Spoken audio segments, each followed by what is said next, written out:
Routing is a very common and rapidly expanding machining technology. As with most machining technologies, there are different types of routers. We will focus on CNC routers in this segment because they are the most common. Many of our customers have these. We have these at some of our branches, and a lot of material is consumed using these machines. We will touch on manual routers at the end of this segment. We're focused on routers used in the plastics fabrication industry, of course, but routers are used in the wood products industry much more than in the plastics industry. They are found in most cabinet, furniture, and millwright operations. In fact, most of the technology for CNC routers was developed as a result of demand from the wood products industry. Only in recent years have CNC router manufacturers shifted their focus to plastic materials and added features specific to plastics.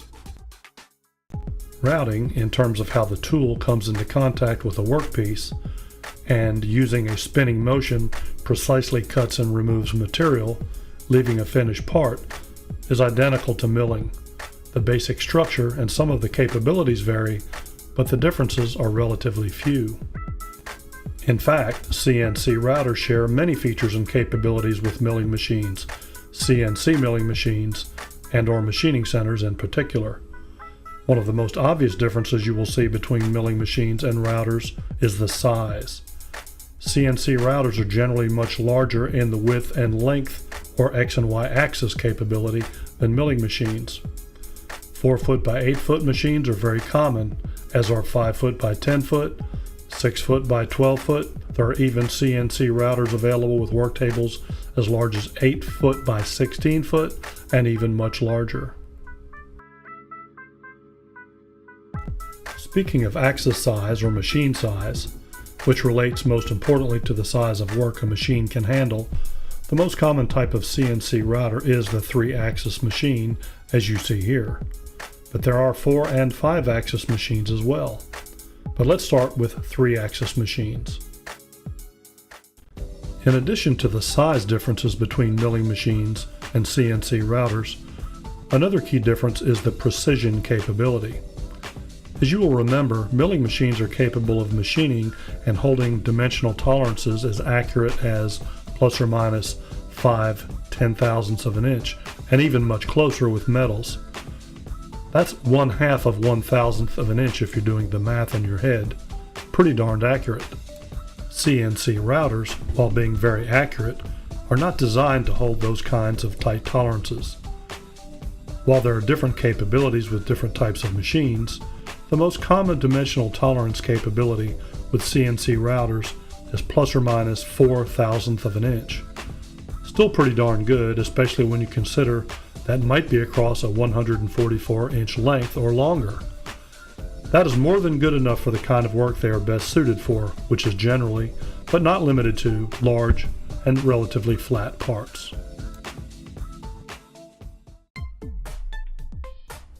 The Z-axis capability, or the vertical travel up and down of the spindle, and therefore the cutter, of most 3-axis routers is not that great. 6 inches is common, and more than 12 inches is pretty rare. Again, routers are designed primarily for making flat parts using fairly thin gauge materials. Some of the lighter duty CNC routers, like the Axis brand you see here, are intended only for cutting very thin gauge materials that are primarily used in graphic applications, like 3mm foam, PVC, thin gauge high impact polystyrene, acrylic, polycarbonate, generally up to about 6mm, and other similar materials. But heavy duty machines, like some of the Anderson, SCM, or Wiki brand routers, just to name a few, can easily handle much thicker and tougher materials, up to a few inches thick, including the mechanical materials such as UHMW, high-density polyethylene, polypropylene, nylon, acetyl, and so forth, and including high-performance materials. Speaking of the spindle, where the spinning cutting tool is held and comes into contact with the workpiece, let's talk about another difference between routers and milling machines. With milling machines, the spindle is stationary in the X and Y axis. It only moves up and down in the Z axis, and the workpiece travels on the mill bed or work table in the X and Y axes in order to expose the material to the cutter and remove material in such a way as to create a finished part. With most CNC routers, the material does not move relative to the spindle. The spindle travels in the X, Y, and Z axes, and all of the work is accomplished by this travel or movement of the spindle in all three axes. There are some CNC routers whose work table is able to move in the X and Y axis, but they are pretty rare. Another key difference between routers and milling machines is the method of holding the workpieces, the material being routed. While milling machines typically use vices and clamps to securely hold work, in most cases 3-axis routers use a vacuum table for holding the sheets of material while they are being cut. In other words, sheets are essentially sucked down onto the work table using a powerful vacuum.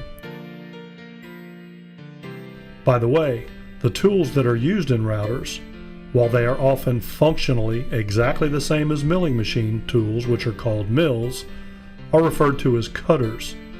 As you know, we sell cutters, the Onsrud line, which is a premier quality line of cutters. Some would argue they are the best.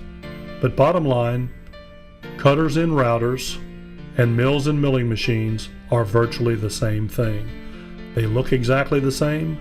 They both precisely cut and remove material from a workpiece using a spinning motion. It is very common for CNC routers to be equipped with multiple spindles like the twin spindle setup you see here. This allows for multiple parts to be made simultaneously, providing enhanced productivity and lower fabrication costs per unit. It is also common for CNC routers to have twin work tables, allowing for parts to be machined on one table while new work pieces are being loaded onto another table. Here is another feature that many CNC routers share with CNC milling machines and machining centers: a tool changer. Not all CNC routers are equipped with these, but it's becoming more common for them to have these as the prices for routers come down due to a significant increase in the number of routers being manufactured and sold in recent years. The machine you see here is a 5-axis router in our fabrication facility in Charlotte. The 5-axis routers here are used almost exclusively for trimming semi-finished thermoformed parts. The spindle in a 5-axis router will articulate in 2 additional axes. In other words, they will move in additional directions other than up and down vertically. Notice the movement of the spindle. This allows for the routing of very complex parts without changing setups and in many cases without changing tools, providing significant productivity enhancement. 5-axis routers also have a much larger Z-axis, the vertical movement of the spindle up and down. 48 inches and 60 inches are common, and there are larger machines. This allows for the routing of much larger, in particular much taller parts. While many 5-axis routers are used for trimming thermoform parts, some are used for other kind of work as well, making solid parts from standard 3-dimensional workpieces like a milling machine would use. Note the fixture that is holding the workpiece, in this case a thermoform part in the process of being finished.